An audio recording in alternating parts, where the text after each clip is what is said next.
Bienvenue sur le cours de bio. Dans cette vidéo, nous allons nous intéresser à la fibrinolyse et à la réparation vasculaire. La fibrinolyse et la réparation vasculaire constituent la dernière phase du processus d'hémostase qui vise à stopper l'écoulement du sang en cas de lésion d'un vaisseau.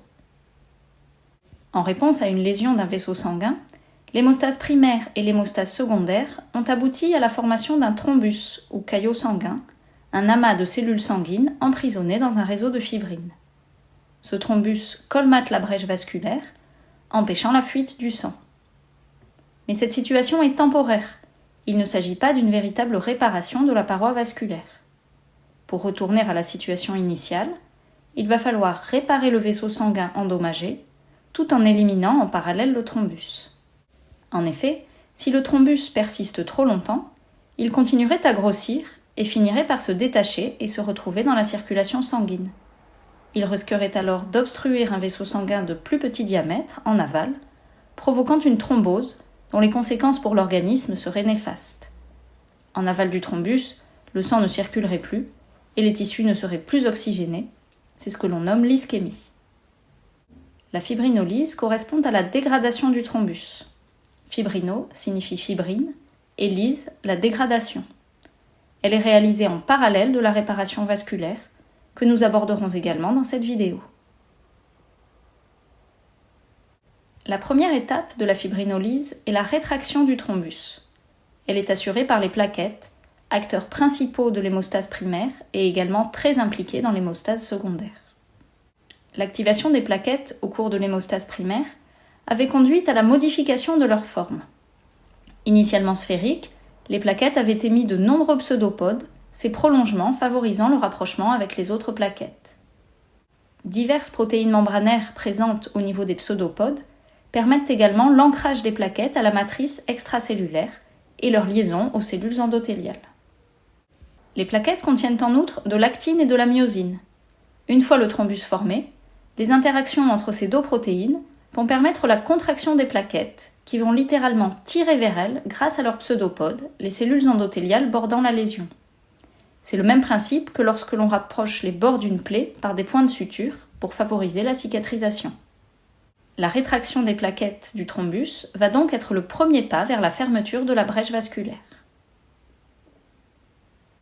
Les plaquettes activées sécrètent par ailleurs différentes molécules qui vont induire la réparation de la paroi vasculaire.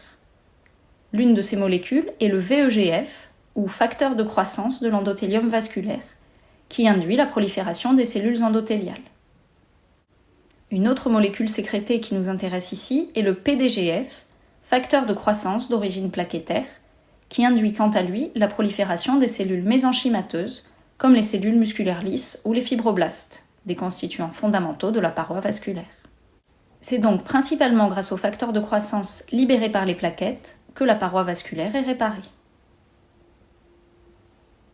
En parallèle de ce processus de régénération, le thrombus va progressivement disparaître. C'est la fibrinolyse. L'hémostase secondaire avait abouti à la formation d'un réseau de fibrines stable autour du clou plaquettaire, le transformant en thrombus insoluble. La dissolution du thrombus nécessite donc l'intervention d'une enzyme, la plasmine, qui catalyse le clivage de la fibrine en produits de dégradation de la fibrine. Ces produits de dégradation, contrairement à la fibrine polymérisée, sont solubles et vont donc pouvoir être éliminés par le foie.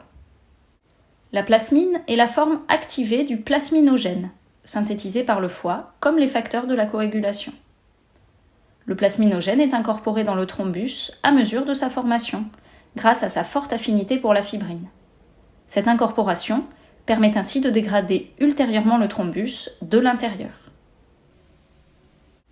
Le plasminogène est activé par clivage, qui peut être catalysé par plusieurs enzymes.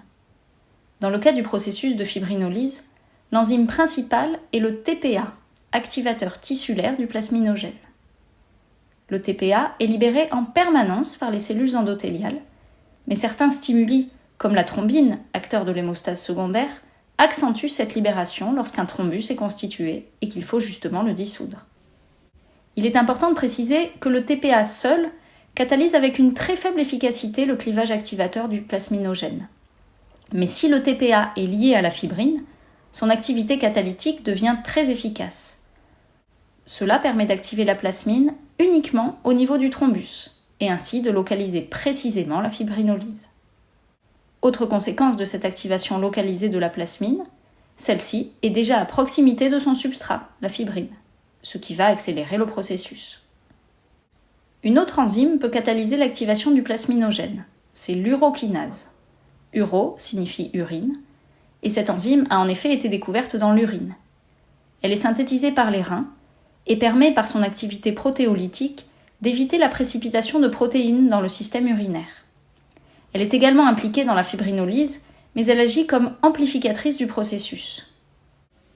En effet, l'urokinase devient pleinement active uniquement en présence de produits de dégradation de la fibrine. Le TPA initie donc la fibrinolyse, ce qui permet ensuite d'activer l'urokinase et d'amplifier le processus. La fibrinolyse est un processus hautement régulé. S'il intervient trop tôt, la brèche vasculaire n'aura en effet pas le temps d'être réparée. Il existe 2 niveaux de régulation de la fibrinolyse, l'inhibition du TPA et de l'urokinase, et l'inhibition de la plasmine. L'inhibition du TPA et de l'urokinase est assurée par les PAI, inhibiteurs de l'activateur du plasminogène. Ces glycoprotéines plasmatiques se lient irréversiblement aux activateurs du plasminogène et inhibent leur activité. PAI1 est produit principalement par les cellules endothéliales et les plaquettes. Il existe un deuxième PAI, PAI2, qui agit exactement comme PAI1, mais qui est presque exclusivement produit par le placenta. Et c'est d'ailleurs à l'origine de l'augmentation du risque de thrombose au cours de la grossesse.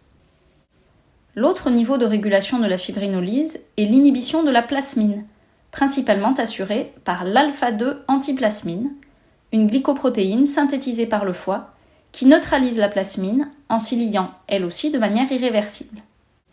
L'alpha-2 antiplasmine permet ainsi de retarder le début de la fibrinolyse, car il faut d'abord toute la consommer avant d'obtenir de la plasmine libre, et donc active. Tous ces inhibiteurs sont directement incorporés dans le thrombus en formation. Leur action est donc localisée. En résumé, nous venons de décrire la dernière phase de l'hémostase, processus visant à stopper l'écoulement du sang en cas de lésion d'un vaisseau. Les plaquettes activées lors de l'hémostase primaire jouent un rôle fondamental dans la réparation de la paroi vasculaire. C'est en effet leur contraction qui permet la rétraction du thrombus et donc le rapprochement des bords de la lésion vasculaire. Ce sont aussi les facteurs de croissance qu'elles sécrètent qui induisent la régénération de la paroi du vaisseau. Une fois la paroi réparée, le thrombus est dissous par intervention de la plasmine, qui catalyse le clivage de la fibrine en produits de dégradation solubles. La plasmine est activée localement, au niveau du thrombus, et de manière très régulée, afin de ne pas éliminer le caillot trop précocement. Finalement, à l'issue de cette dernière étape, le vaisseau est réparé et le thrombus éliminé. On est revenu à la situation initiale. Nous venons de voir dans cette vidéo que la fibrinolyse était une étape hautement contrôlée. En réalité, c'est tout le processus d'hémostase qui est étroitement régulé. La régulation globale de l'hémostase fera d'ailleurs l'objet d'une prochaine vidéo. Merci de votre attention. N'oubliez pas de liker cette vidéo si elle vous a plu et de vous abonner. À bientôt pour un autre cours de bio.